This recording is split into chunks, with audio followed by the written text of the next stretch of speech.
Hello guys, তোমরা কেমন আছো? আশা করি সবাই ভালো আছো। ইনি একজন ডাক্তার ছিল, গরুর ডাক্তার। খুব অসহায়, একটা পা নেই এখন, আর একটা হাত অবশ হয়ে গেছে। আজ 15 বছর উনি বাড়িতে বসেই আছে এমনি। তোমার কি হয়েছিল কাকু? তোমার কি হয়েছিল? ডাক্তার দেখিয়ে অনেক লেখানো হলো, আর করা হলো। তারপরে তারপরে সিঁড়ি ঘুরতি আসতে চালে গেলে আর কি ঘুরতি। তারপরে 2.5-3 বছর হয়ে গেলে বিষয় কি আর উঠেনি। তুমি এরকম কত বছর আছো?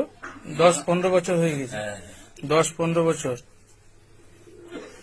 আগানে কি করতো? গরু চিকিৎসা করতে, আগানে উনি গরুর ডাক্তার ছিলেন, চাষবাস করতেন। সব শরীর সব ভর্তি আর কি, মানুষের সব ভর্তি বুঝে বুঝে। আর আমরা আর পারি না কিছু, অসহায় বুঝেছি একদম আর কি, একদম অসহায়। একদম অসহায় হয়ে আছে। এনার বাড়ি এইটা, উনি বিয়েও করেনি, এই বাড়িতে থাকেন। বোন আছে, ভাই সব আছে, একটা বোন আছে, উনি দেখাশোনা করে।